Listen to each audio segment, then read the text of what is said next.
What is going on, everybody? It is Nick, also known as Born Gamer, and I'd like to welcome all of you to episode 1 of the ABCs of AC4. That's Assassin's Creed 4 Black Flag, but nobody says the Black Flag. I'm not really sure why. Maybe it's just too lengthy, but I'm going to stick to the ABCs of AC4, and this is actually my third time doing the ABC series. I did it for Assassin's Creed Revelations and Assassin's Creed 3, so I'm actually really excited. It's probably my favorite series. What you're going to see in episode 1 today is actually gameplay of the tutorial. Now, I suggest that everybody go out and play the tutorial.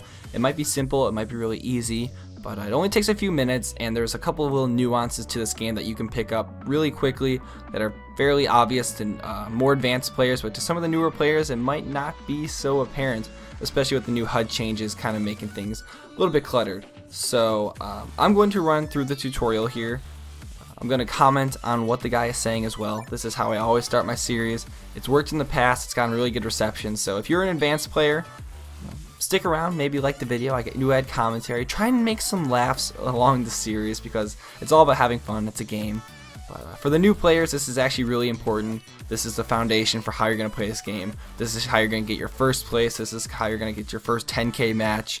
You're going to want to pay attention, so without further ado, welcome to the Animus training program.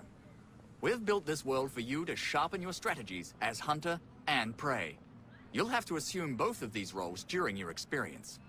In this simulation, you will embody a deadly pirate fighting their way through a city full of villains. Are you ready for your first kills? oh, I'm ready. First and foremost, you need to leave this dead end. Climb and jump to cross the square and reach the plantation.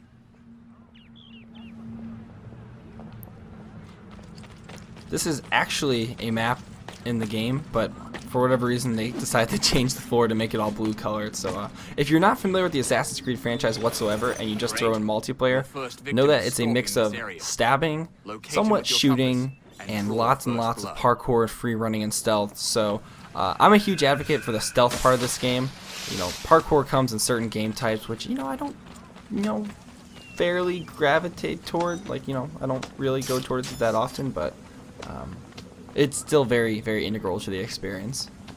Now you're gonna see here, I'm stalking my target, and my compass is filling up. The compass is in the bottom of the screen, and you're gonna notice that the closer you get to somebody, the more full it gets. So before you get close to them, you want to have a general idea of what direction they're facing because you don't want to get thrown off. Your actual prey will defend their lives fiercely. That's true. People are going to do anything they can to not get killed by you because not only does it ruin their life, it also ruins maybe the setup they had going. They were stalking a target, they were maybe about to stun another pursuer, so it's definitely going to be on the top of their priorities. You will be detected. You do not want to kill innocents. So first, lock your target. Well done. Remember to be discreet when your prey can see you, or they may surprise you and stun you. Now the main thing I did there was I did lock, like he said. I also used my compass, waited until it lit up, until I saw him around the corner. Now if he was in a blended group, there's a very good chance I would have been able to pick out who it was. So you're going to see right here, I actually noticed that was when the light went off. It's kind of a timing thing, you'll get better at it when the series gets going. And they also give you certain abilities that will let you pick somebody out. Now keep in mind, it will give away your position if you're not very stealthy with it. But good players can pick out who their target is without having any abilities used whatsoever. So keep in mind that the compass does light up, which I don't think that the tutorial makes a very good point of. It lights up. It goes from like a dim blue to a bright blue when they're in your line of sight. And when they are in your line of sight, that is when your detection meter starts going up and you get more point bonuses and your kills start getting more bang for their buck. So always try to stalk for at least a little bit, get some points, it adds up, it'll get you those first places. Now you can see right here, I have a pursuer on me, and I popped a disguise, and just for fun I waited for a focus bonus. That just means you have to be close to them, you get a little focus bonus, and you get some extra points for it. It's very easy to get when somebody has a lure, or possibly has killed the wrong person like happened right there.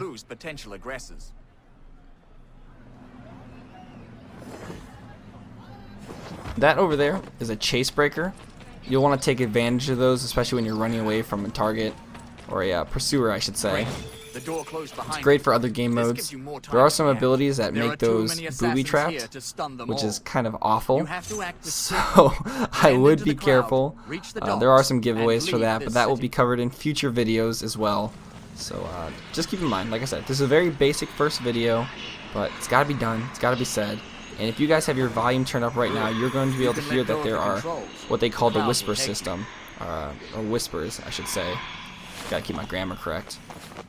What whispers are is when your pursuer is nearby you, there's that loud, and for lack of a better term, it's whispers, and it gets progressively louder as they're closer to you. And what that is a giveaway that there's somebody close by. So say for instance, if your pursuer is disguised, but you hear the whispers and you see like a lone person walk around the corner, you should have in the back of the mind that there's a very good chance that that is your pursuer. And just because they're nearby you doesn't mean that they know where you are, so you have to be able to read your situation very quickly and tell possibly if you are in a advantageous position or a disadvantageous position. Hold on. Check my grammar on that one. But hope you guys enjoyed episode 1. Episode 2 will be out very, very shortly. If you guys want to see the second tutorial, let me know. If not, I will have some ways to approach modes, other players, etc. It's all coming. I'm Nick, also known as Born Gamer. Don't forget to rate the video and subscribe. And I'll see you next time. Training in mind. Always watch your back, even when you're about to kill, and you may survive. Good luck.